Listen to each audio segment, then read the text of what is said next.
दोस्तों नमस्कार, स्वागत है आप सभी का मेरे YouTube channel Avantika coaching classes पर। दोस्तों जैसे कि आप देख सकते हैं 10th क्लास विषय विज्ञान यानी साइंस और 5 IMP क्वेश्चन दोस्तों मैं उत्तर सहित वापस लेके आ गया हूँ। ये हमारा 4th वीडियो है।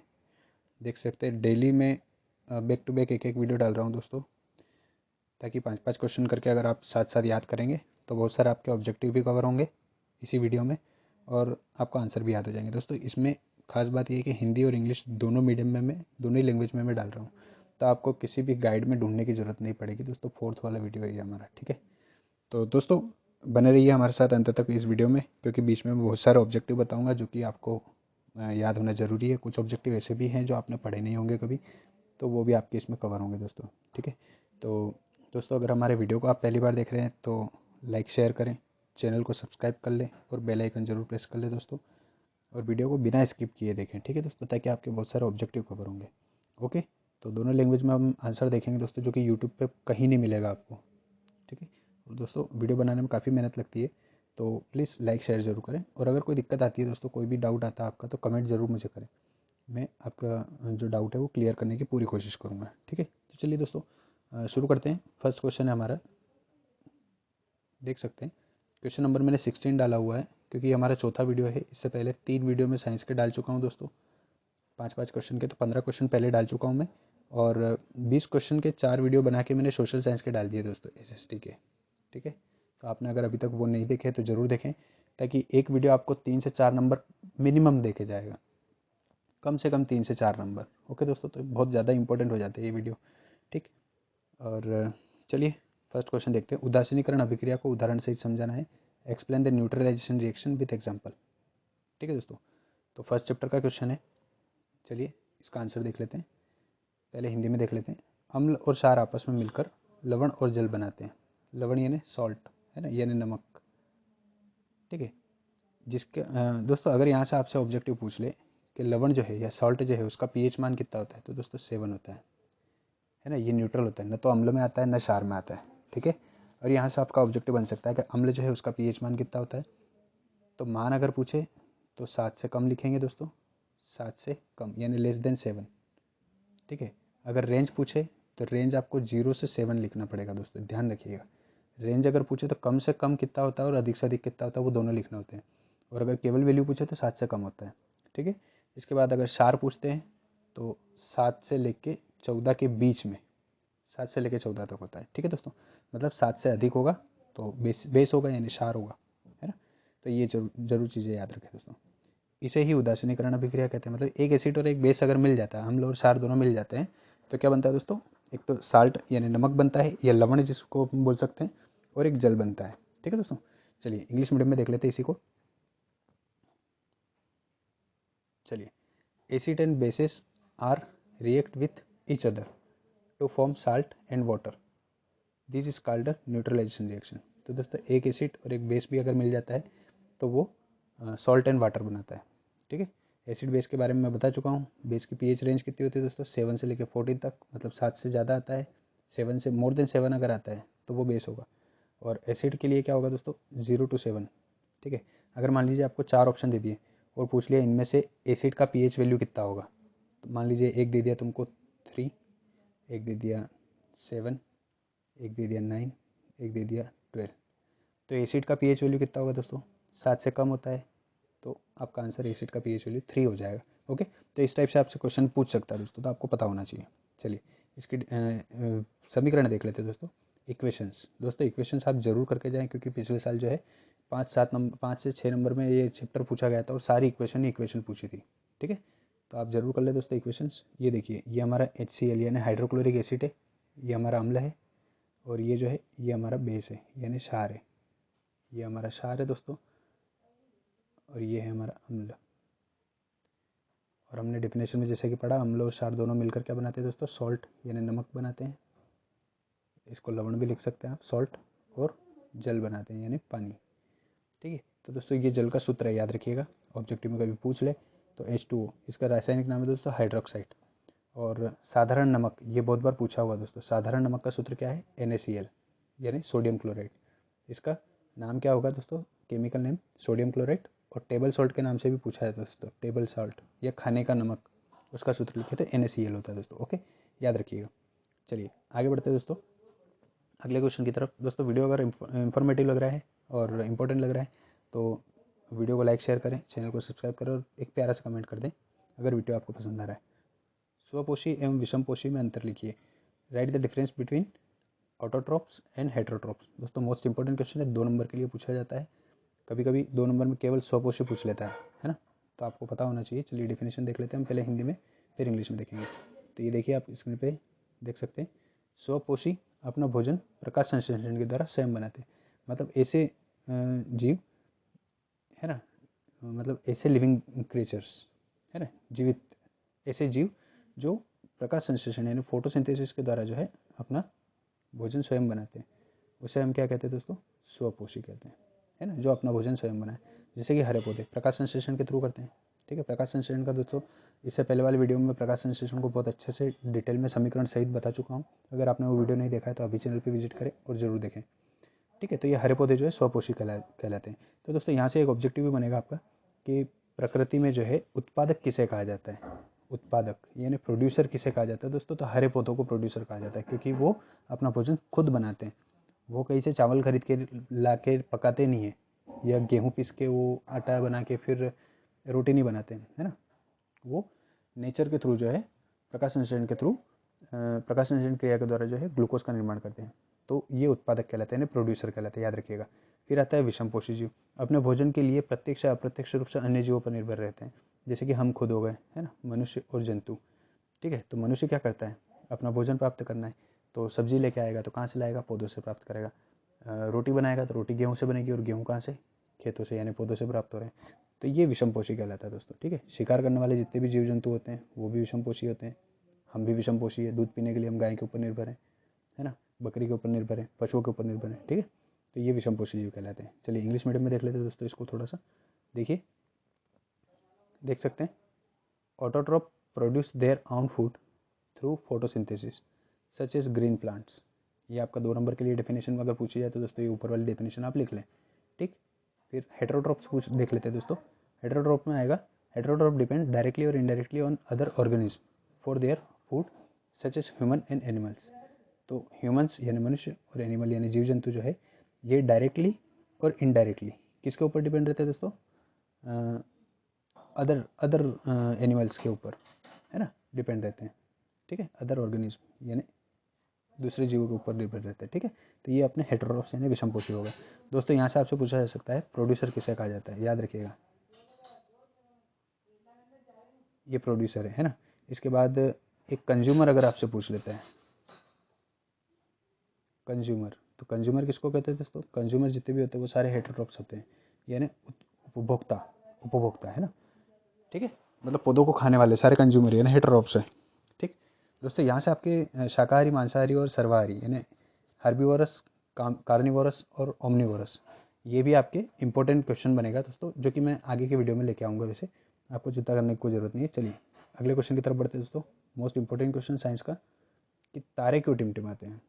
बहुत बार पूछा हुआ दोस्तों, वाई डू स्टार ट्विंकल। चलिए इसका आंसर देख लेते हैं बिना देर की। तो दोस्तों इसका आंसर कुछ ऐसा है, देख सकते हैं आप स्क्रीन पे। तारों से आने वाली प्रकाश की किरण, है ना, तारों से जो प्रकाश की किरण आती है वो वायुमंडल की विभिन्न परतों से होकर हम तक पहुंचती है ना। इस दौरान प्रकाश की किरण का लगातार क्या होता है, अपवर्तन होता है दोस्तों। अपवर्तन भी आपका मोस्ट इंपॉर्टेंट ऑब्जेक्टिव बनेगा यहाँ से, कि तारे रिक्त स्थान के कारण टिमटिमाते हैं, तो दोस्तों अपवर्तन के कारण टिमटिमाते हैं। ठीक है, बहुत बार पूछा हुआ है, याद रखिएगा। फिर इसलिए हमें तारे टिमटिमाते हुए दिखाई देते हैं। तो होता क्या दोस्तों, मैं थोड़ा सा डायग्राम के थ्रू आपको समझा देता हूँ। देखिए जैसे कि मान लो ये कोई तारा है ना, यहाँ पे हम खड़े हुए हैं, यहाँ से हम तारे को देख रहे हैं। ठीक, तो तारे से जो प्रकाश आएगा वो हमारी आंखों तक पहुँचेगा, तभी तो हमें तारा दिखाई देगा। कोई भी वस्तु हमें किसकी उपस्थिति में, दोस्तों यहाँ से एक और ऑब्जेक्टिव मेरे को याद आया है, कि किसी भी वस्तु को हम किसकी उपस्थिति में देख सकते हैं, तो प्रकाश की उपस्थिति में देख सकते हैं दोस्तों, याद रखिएगा। वस्तुओं को हम प्रकाश की उपस्थिति में देख सकते हैं। तो तारे से टकरा के प्रकाश हमारी आंखों तक पहुंचेगा, तब जाके हमें तारे दिखाई देंगे। तो दोस्तों यहाँ पे आपने पढ़ा होगा वायुमंडल में विभिन्न परतें होती है, शोभ मंडल, समताप मंडल, है ना, स्ट्रेटोस्फियर, है ना, हाइड्रोस्फियर, ऐसे करके। तो इन सारी परतों से होके आता है, तो इनका क्या होता है, रिफ्लेक्शन होता है। रिफ्लेक्शन मतलब ये किरण जो है मुड़ती हुई जाती है ऐसे, इसलिए हमें तारे जो है वो टिमटिमाते हुए दिखाई देते हैं। ठीक, ये हमारे आंसर का पूरा पोस्टमार्टम करके बता दिया मैंने आपको। चलिए अब इंग्लिश में देख लेते हैं इसका। The light ray coming from the stars reach अस, हम तक पहुंचती है through various layer of the atmosphere, वातावरण की विभिन्न परतों से होकर। ड्यूरिंग दिस, इसके कारण the light ray are continuously reflected, light की जो किरण होती है वो लगातार रिफ्लेक्ट होती रहती है ना, अपवर्तित होती रहती है। इसी कारण जो है we see the star twinkling, इसी कारण हमें तारे टिमटिमाते हुए दिखाई देते हैं। तो दोस्तों यहाँ से इंपॉर्टेंट ऑब्जेक्टिव आपका बनेगा star twinkling because of the refraction, याद रखिएगा रिफ्रैक्शन आपका आंसर होगा। ठीक, चलिए नेक्स्ट क्वेश्चन दोस्तों 19 वाला, इस वीडियो का सेकंड लास्ट क्वेश्चन है। तो दोस्तों वीडियो आपको पसंद आ रहा हो तो लाइक शेयर जरूर करें, एक प्यारा सा कमेंट कर दें और चैनल को जरूर सब्सक्राइब कर लें दोस्तों अगर अभी तक आपने नहीं किया है तो। मेंडल ने अपने प्रयोग के लिए मटर के पौधे को क्यों चुना? दोस्तों मोस्ट इंपॉर्टेंट क्वेश्चन है और 3 से 4 नंबर में ये क्वेश्चन पूछा जाता है, तो बहुत ही इंपॉर्टेंट क्वेश्चन है दोस्तों। 3 नंबर तो आप इसके पक्के मानिए। Why did Mendel choose P plant for his experiment? मतलब मेंडल जो है अपने जो प्रयोग किए थे, है ना, 3 प्रयोग किए थे उसने, प्रभाविता का नियम ऐसे करके फिर नियम भी दिए थे, तो उसके ऊपर आपको क्वेश्चन पूछा हुआ है कि मटर के पौधे का ही चुनाव क्यों किया, किसी और पौधे का चुनाव क्यों नहीं किया। ठीक है, तो इसके 5 पॉइंट मैंने बनाए हैं, तो आप इजीली लिख सकते हैं। देखिए फर्स्ट पॉइंट, पहला आप क्या लिखेंगे दोस्तों, मेंडल ने मटर के पौधे का चुनाव निम्न कारणों से किया, ये मैं पहले भी वीडियो में बता चुका हूँ। फर्स्ट लाइन आपको यही लिखना है। इसके बाद आप पहला पॉइंट लिखेंगे, ये आसानी से उगाए जा सकते थे।